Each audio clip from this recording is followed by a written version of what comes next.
আজকের দিনে আরেকটা বিশাল সমস্যা সেটা হচ্ছে পশ্চিমবঙ্গের যে এসআইআর নিয়ে যে সমস্যার সৃষ্টি হচ্ছে সেটা। যাদের ম্যাপ হয়ে গেছে বা যাদের ম্যাচিং হয়ে গেছে পূর্বপুরুষদের সাথে বা বাবা মার সাথে, তাদের ক্ষেত্রেও আলাদা। কিন্তু যাদের ম্যাপিং হয়নি বা ম্যাচিং হয়নি, তাদের আবার হিয়ারিংয়ে ডেকে পাঠাচ্ছে। এই হিয়ারিংয়ে ডেকে পাঠানোর জন্য প্রচুর মানুষের হেনস্থা হচ্ছে। যেমন আমারই জানাশোনা কতগুলো ছাত্র, তাদের পরীক্ষা চলছে, অথচ তাদের ডেট দিয়েছে সকাল 11টার সময় বা 12টার সময় গিয়ে দেখা করার জন্য উপযুক্ত কাগজপত্র সহকারে। তাহলে যার পরীক্ষা চলছে সেই স্কুল কর্তৃপক্ষ কি শুনবে তাকে ছেড়ে দিতে বা পরীক্ষা থেকে অব্যাহতি দেওয়ার? ভাবা যায়। এখন অনেক স্কুলেই পরীক্ষা চলছে 20 নম্বরের, কখনো 40 নম্বরের, তাহলে কি হবে? আবার আমার অনেক জানাশোনার মধ্যেও আছে যার সদ্য পিতৃহারা হয়েছেন, তার গায়ে কাছা রয়েছে, সেই গুরুদশা অবস্থায় তাকে যেতে হচ্ছে সেই হাজিরা দিতে। এগুলো সত্যি ভাবা যায় না। অনেক বৃদ্ধ যারা চলতে পারে না, যারা ঠিকমতো বসতেও পারে না, তাদেরও উপযুক্ত কাগজপত্র সহকারে এই উপযুক্ত কর্তৃপক্ষের কাছে বা উচ্চতর কর্তৃপক্ষের কাছে কাগজপত্র নিয়ে দৌড়তে হচ্ছে। এগুলো কীরকম লাগছে যেন। আপনারা ম্যাচিং করুন, আপনারা ম্যাপিং করুন, যাই করুন না কেন, ঠিক আছে, এগুলো যদি দরকার লাগে অবশ্যই করবেন, কিন্তু আপনাদের ভাবতে হবে এর জন্য কাউকে যেন হেনস্থা করতে না হয় বা কারোর যেন কোনো কষ্ট করতে না হয়। এবং সবথেকে বড় কথা, আপনি যে হিয়ারিংয়ে গিয়ে আপনার কাগজপত্র জমা দিয়ে এলেন, সেটাই কিন্তু আপনার সমস্ত সমস্যার সমাধান হয়ে যাবে না। আবার হয়তো ভবিষ্যতেও আপনাকে ডাকতে পারে।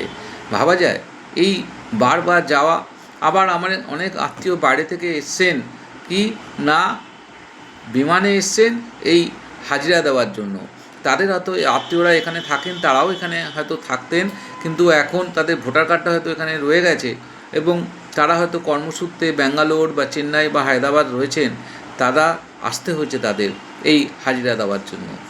এগুলো আমার মনে হয় না ঠিকঠাকভাবে হচ্ছে এবং খুব স্লো গতিতে হচ্ছে। এবং যাই হোক, এইভাবে চললে কিন্তু ঠিক মানুষের হেনস্থাই বারবার বাড়ছে।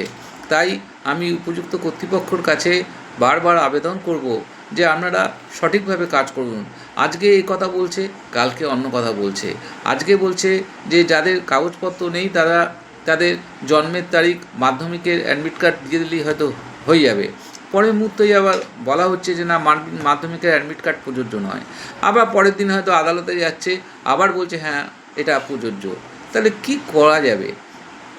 শুধু তাই নয়, যে আমি আমার অনেক বন্ধুর তাদের ছেলের নাম ওঠাতে গেছে, তাদের ক্ষেত্রে আমরা দেখেছি যে তাদের প্রত্যেকটা ডকুমেন্ট, তাদের তো ছেলেদের ডকুমেন্ট সহ তাদের বাবা মা অর্থাৎ আমাদের বন্ধু বা বন্ধুর বউ, তাদের আধার কার্ড, তাদের প্যান কার্ড, তাদের যাবতীয় সমস্ত কাগজপত্র তাদের সব জমা দিতে হচ্ছে।